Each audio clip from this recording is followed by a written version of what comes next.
Praise the Lord. Shrimati Charles Cowman గారి రచన నుండి ఎడారిలో సెలయేర్లు అను గ్రంథము నుండి అనుదిన ధ్యానములు.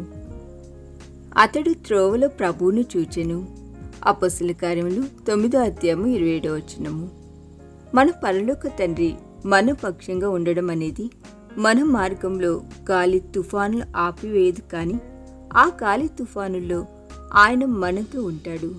ఎవరైతే దేవుని విశ్వసిస్తారో వాళ్లకు తెలుసు, ప్రమాదకరమైన పరిస్థితుల్లో కూడా తాము సురక్షితంగా ఉంటామని.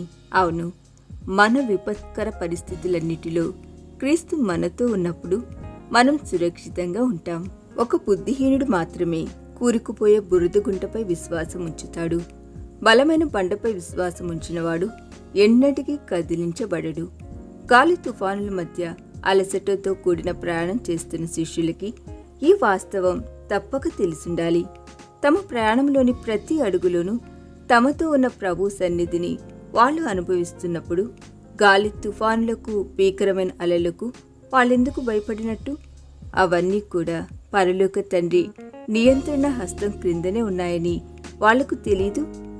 సూర్యుడు కనిపించని గాఢాంధకారపు నిశ్శబ్ద గడియల్లో, కారుమబ్బులు దట్టంగా కమ్ముకున్న నైరాసపు రాత్రుల్లో, గాయాలు పుండ్లుగా మారి నిన్ను వేధిస్తున్న వేదన వేళల్లో నువ్వు ఆయన వైపు చూడగలవా? ఆ నిరాశ సమయాల్లో నువ్వు పెంచి పోషించిన ఆశలన్నీ అడియాసలైనప్పుడు, నిన్నూరించిన కలలన్నీ ఒక్కసారిగా చెదిరిపోయినప్పుడు, నీకుండా అతికించలేనంతగా ముక్కలు ముక్కలైనప్పుడు నువ్వు ఆయన వైపు చూడగలవా?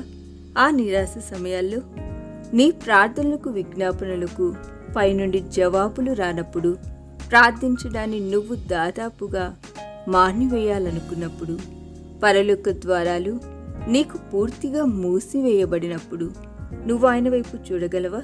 ఆ నిరాశ సమయాల్లో నీ చిరకాల నిరీక్షణ నీరు గారిపోయినప్పుడు, నీ ధనధాన్యాదులు నీట మునిగిపోయినప్పుడు, ఒకప్పటి నీ మిత్రులు ఇప్పుడు నీ శత్రువులైనప్పుడు నువ్వు ఆయన వైపు చూడగలవా?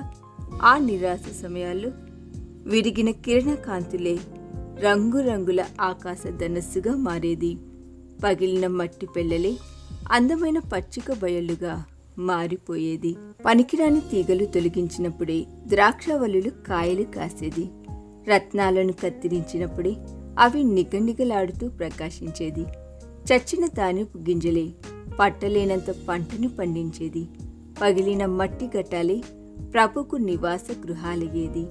విరిగిన హృదయాలే ఆయన పరిచర్యకు ఉపయోగపడేది. వినయం ఉట్టిపడే ఆత్మలే విందుశాలకు నడిపించబడేది. ఈ దిన ధ్యానము మనందరి ఆత్మీయ జీవితమునకు ఆశీర్వాదకరముగా ఉండురేగాక. ఆమేన్.